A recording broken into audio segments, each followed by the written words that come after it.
Bab kebiasaan 2 merujuk pada tujuan akhir. Subbab segalanya diciptakan 2 kali. Dalam bukunya The 7 Habits of Highly Effective People, Stephen Covey mengajarkan bahwa segala hal yang kita ciptakan dalam hidup, entah itu sebuah proyek, relasi, bisnis, atau kehidupan pribadi, selalu melewati 2 tahap penciptaan mental dan fisik.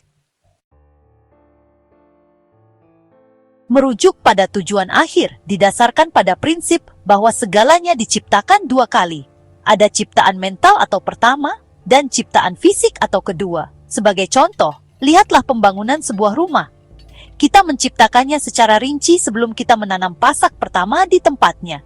Kita mencoba mendapatkan pengertian yang sangat jelas tentang rumah apa yang kita kehendaki.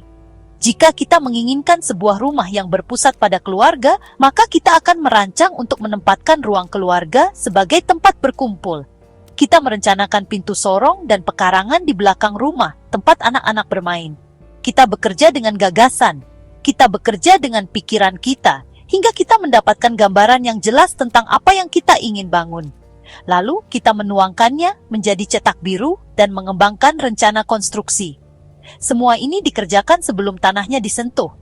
Jika tidak, maka pada ciptaan kedua atau ciptaan fisik, kita akan terpaksa membuat perubahan mahal yang mungkin melipat gandakan biaya pembangunan rumah kita.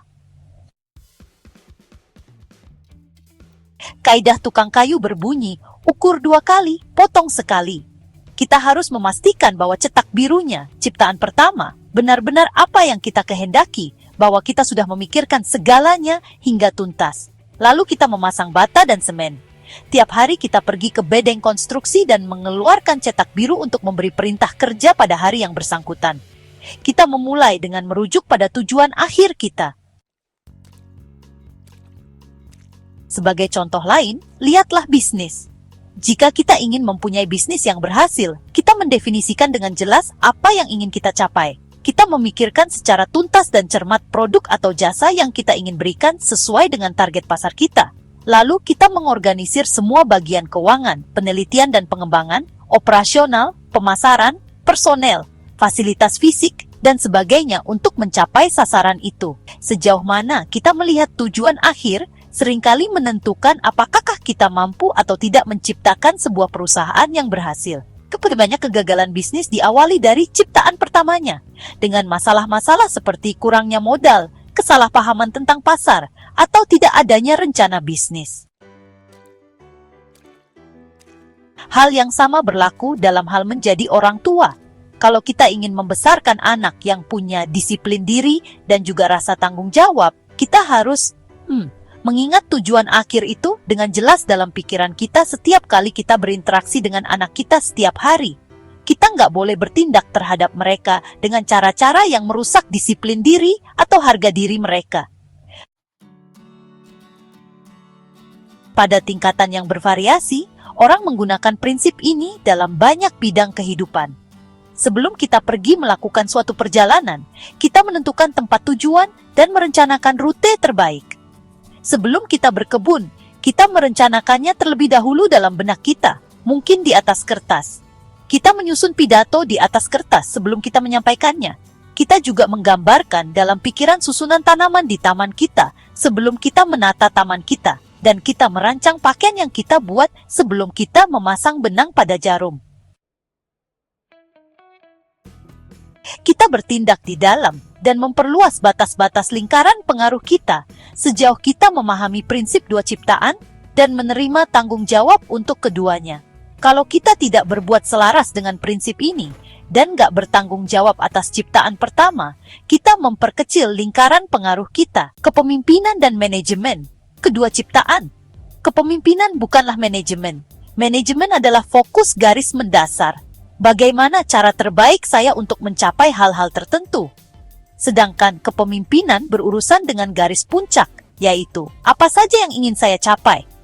Dalam kata-kata Peter Drucker dan Warren Bennis, manajemen adalah mengerjakan segalanya dengan benar, sedangkan kepemimpinan adalah mengerjakan hal-hal yang benar.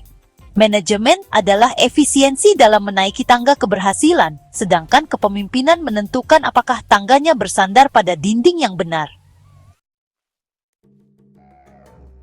kita bisa dengan cepat menangkap perbedaan penting di antara keduanya. Kalau kita membayangkan sekelompok produsen yang menerobos jalan melewati hutan dengan menggunakan parang. Mereka itu produsen, para pemecah masalah, yang menerobos semak belukar dan menebasnya hingga bersih. Para manajer berada di belakang mereka, mengasah parang, menulis kebijakan dan manual prosedur, mengadakan program pengembangan otot, membawa masuk teknologi yang sudah ditingkatkan, dan menyusun jadwal kerja serta program kompensasi untuk para pemakai parang. Nah, sang pemimpin adalah orang yang memanjat pohon tertinggi, menengok seluruh situasinya, lalu berseru, "Hutan yang keliru." Tapi apa jawaban para produsen dan manajer yang sibuk dan efisien? Diamlah, kita sedang mengalami kemajuan. Sebagai individu, kelompok, dan juga perusahaan, kita sering begitu sibuk menebas belukar, sampai-sampai tidak sadar kalau kita berada di hutan yang salah. Lingkungan hidup yang berubah dengan cepat membuat kepemimpinan yang efektif jadi jauh lebih penting daripada sebelumnya.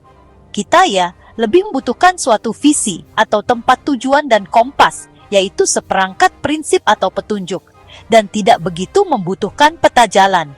Seringkali kita tidak mengetahui bagaimana keadaan dataran di depan kita, atau apa yang akan kita butuhkan untuk melewatinya.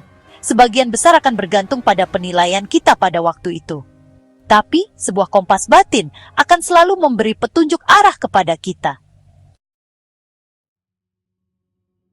Efektivitas, bahkan sering kelangsungan hidup, tidak bergantung semata pada berapa banyak usaha yang telah kita kerahkan, tetapi pada apakah usaha yang kita kerahkan itu berada pada hutan yang benar atau tidak.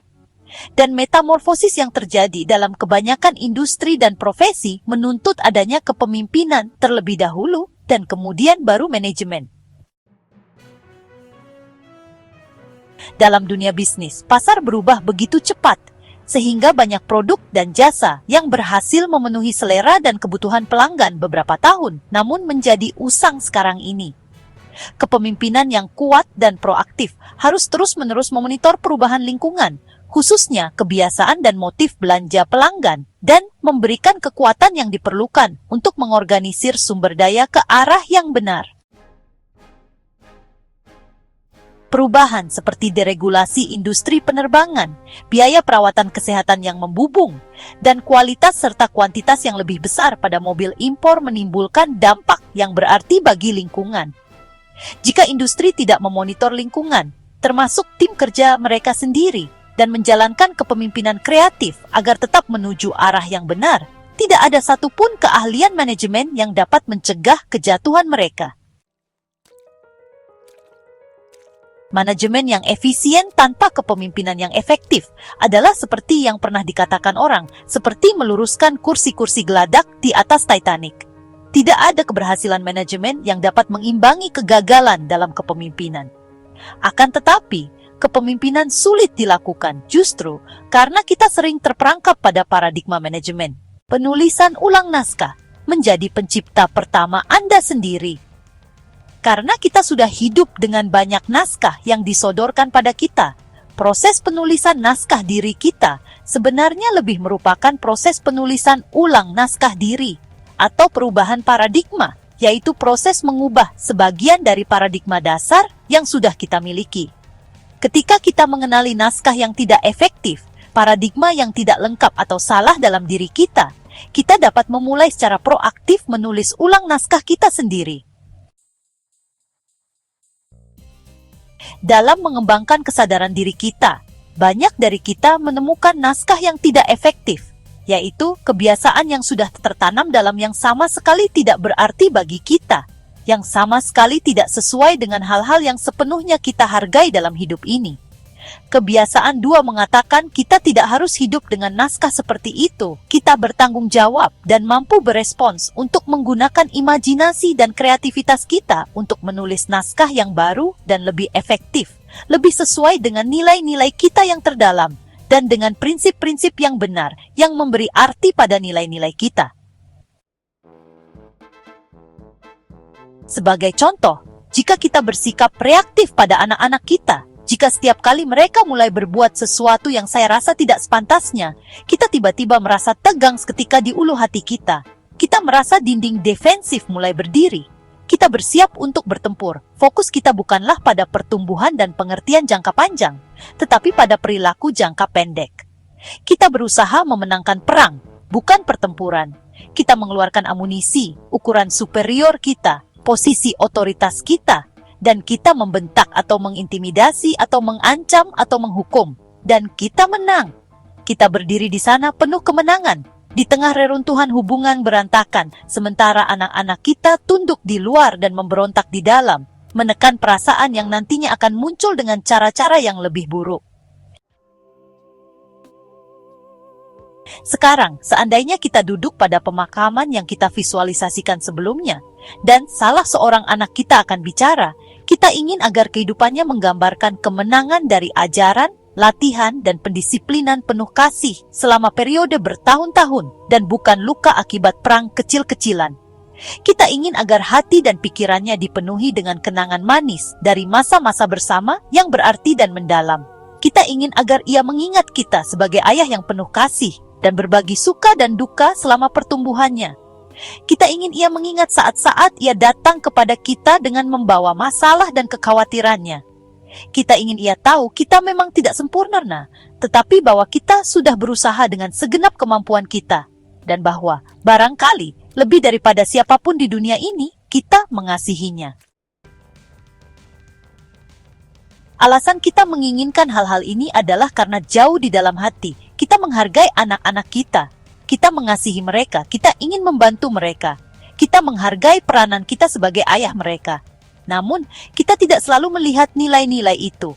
Kita terperangkap pada hal-hal yang kurang penting. Persoalan yang penting justru terkubur di bawah lapisan masalah yang menekan, kekhawatiran langsung, dan perilaku luar. Kita menjadi reaktif, dan cara kita berinteraksi dengan anak-anak kita setiap hari seringkali yang memperlihatkan sedikit saja gambaran tenang perasaan kita yang mendalam terhadap mereka. Karena kita sadar diri, karena kita mempunyai imajinasi dan suara hati, kita dapat memeriksa nilai-nilai kita yang paling dalam. Kita dapat menyadari bahwa naskah yang kita jalani tidak selaras dengan nilai-nilai itu, bahwa hidup kita bukanlah produk dari desain proaktif kita sendiri, melainkan hasil dari ciptaan pertama yang kita tangguhkan untuk keadaan dan orang lain. Dan kita dapat berubah, kita dapat hidup dari imajinasi kita dan bukan dari kenangan kita. Kita dapat mengikatkan diri pada potensi kita yang tak terbatas dan bukan pada masa lalu kita yang membatasi.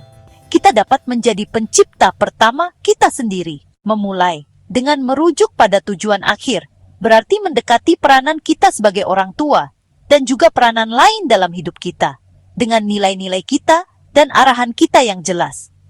Hal ini berarti bertanggung jawab atas ciptaan pertama kita, untuk menulis ulang naskah kita, sehingga paradigma yang mengalirkan perilaku dan sikap kita sesuai dengan nilai-nilai kita yang paling dalam dan selaras dengan prinsip-prinsip yang benar. Hal ini juga berarti memulai setiap hari dengan menanam kuat nilai-nilai tersebut dalam pikiran kita. Lalu, ketika perubahan atau tantangan muncul, kita dapat mengambil keputusan berdasarkan nilai-nilai itu. Kita dapat bertindak dengan integritas. Kita tidak perlu bereaksi terhadap emosi atau keadaan. Kita dapat benar-benar menjadi proaktif, digerakkan oleh nilai, karena nilai-nilai kita jelas. Jadi, bab kebiasaan 2, merujuk pada tujuan akhir, sebab segalanya diciptakan 2 kali dalam buku The 7 Habits of Highly Effective People, karya Stephen Covey, mengajarkan prinsip penting dalam hidup efektif. Jika kita ingin hidup dengan tujuan dan makna, kita harus merancangnya secara sadar terlebih dahulu dalam pikiran. Dengan begitu, tindakan kita tidak hanya sibuk, tapi juga selaras dengan arah dan nilai-nilai terdalam kita. Tanpa penciptaan mental yang kuat, pencapaian fisik bisa jadi hanyalah kesibukan kosong. Untuk mendapatkan buku The 7 Habits of Highly Effective People, karya Stephen Covey, klik tautan pada deskripsi video ini untuk melakukan pembelian secara online di bellbook.com. Bellbook.com adalah toko buku online yang sudah berdiri sejak tahun 2009 dan melayani pengiriman ke seluruh wilayah di Indonesia.